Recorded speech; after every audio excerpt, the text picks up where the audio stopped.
It is with great pleasure that I introduce to you Joe Caruso.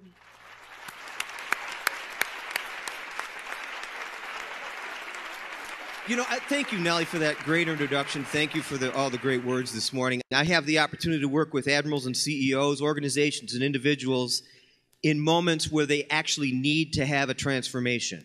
They need to have a transformation. And my job is to help them rethink who they are, how they process a reality, and then how they behave or need to behave differently, think and behave differently. And that's my job. I have to succeed in my job because I get paid to do that. If I don't succeed in my job, no matter where I'm in the world, we're in Australia and Paris and all over the place, I have to pay them back. No kidding. Flight, airfare, hotel, everything. Why? Because I wrote that into my contract. I really understand how we process ourselves, our reality, how we think about ourselves, and how we behave, and I'm able to help people do this and transform. Well, my backstory started when I was 18 years old. I had 4 scholarships to college. I couldn't wait to get started on my life, get out there. I was going to be a teacher. And I end up at University of Michigan Hospital in Ann Arbor, Michigan. There are 7 doctors lined against the wall, my mother and father in the corner. The lead oncologist, I don't even know what an oncologist is at this time. This is 1978. The lead oncologist steps forward. The other 6 doctors look at their shoes. He doesn't speak to me. He addresses his eyes and his words to the person in the room that's going to have the most difficulty with the message he's about to share.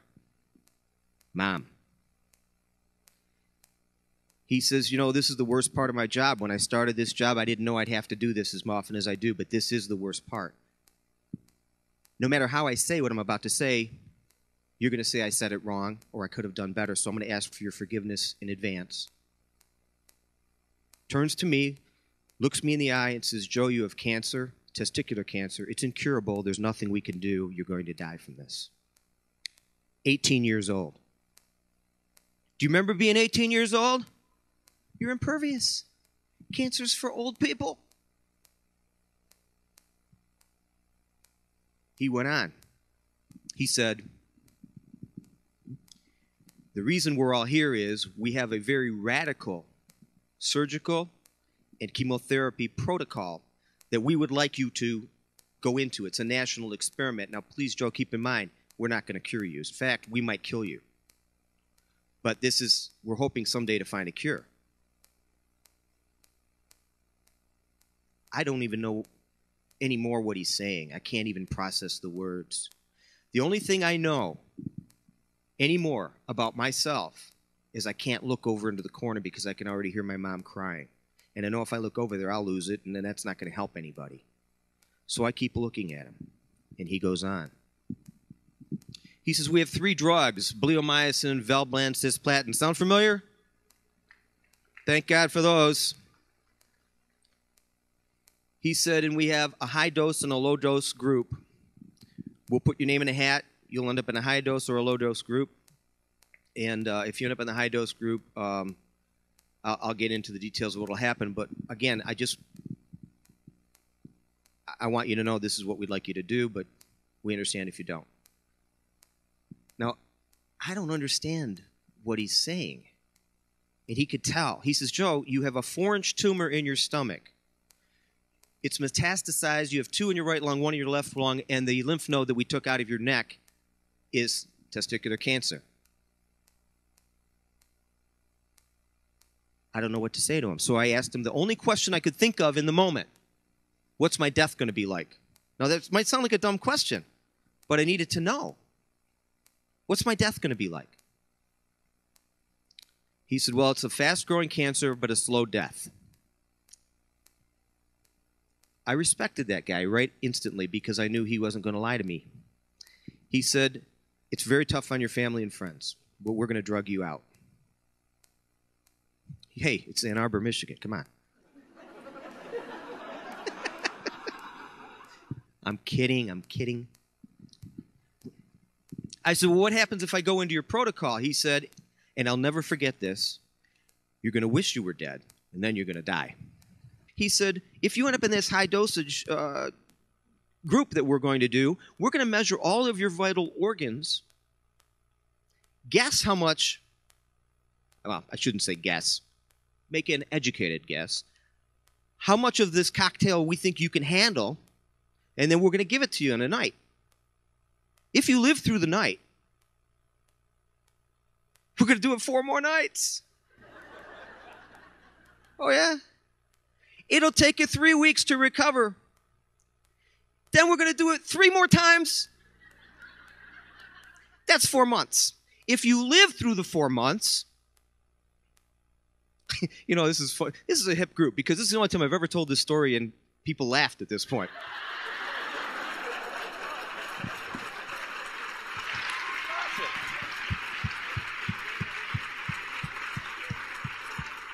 What a crowd.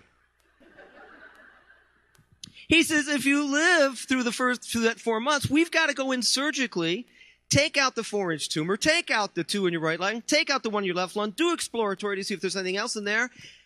And all of those 3 surgeries would be done within 6 weeks if you can tolerate it. He goes, Joe, here's the deal. If you end up on a lung machine but live 6 months longer than we thought you were going to live, we're going to call that success.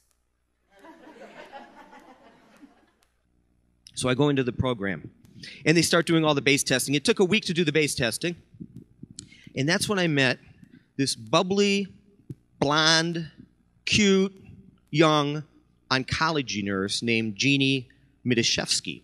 And she was just bright and bubbly and optimistic and fun, and everything was great. So in the week that we're doing the base testing, I'm talking to my parents about my funeral plans.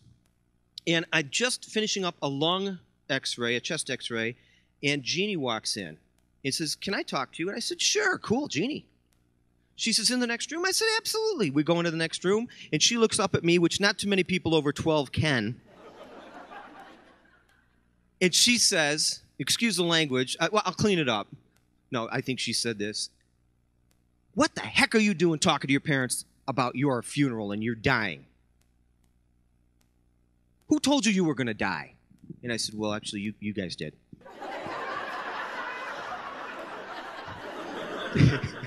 And she says, what did we say? Now, I remember this because my parents and I had a deal. We would write everything down so we wouldn't argue amongst ourselves as soon as the doctor walks out of the room. And we wrote, it's a great thing to do, and we wrote down 3%. And what I had heard is what I told Jeannie. I said, well, what you said is I have a 3% chance of getting through that first 4 months to get to the surgeries. She said, we didn't say that. I said, we wrote it down. We've been talking about it, my mother and father and I. That's my chances. I got a 3% chance. She goes, Joe, we didn't say that. Not only didn't we say it, we couldn't say it. That'd be totally irresponsible. Never happened.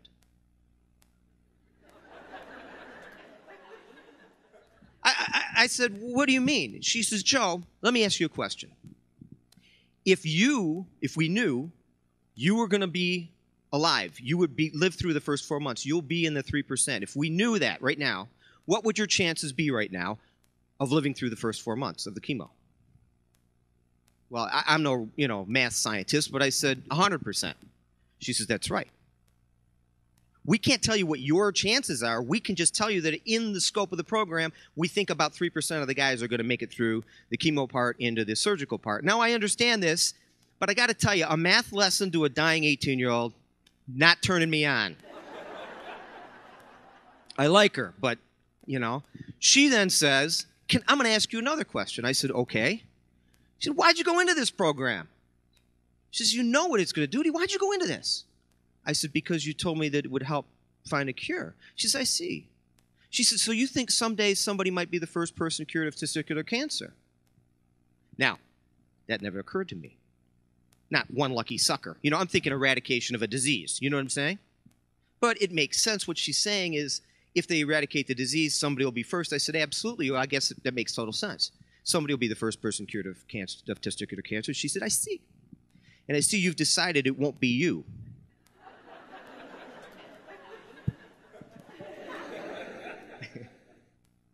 I said, what do you mean? She said, Joe, somebody's going to be the first person cured of testicular cancer. This is the best shot we have right now. Weeks went by, and I thought, you know what? Why live if you're going to die? Newsflash. Life is an incurable disease. When it's our time to go, we'll do the right thing. Don't worry about it till then.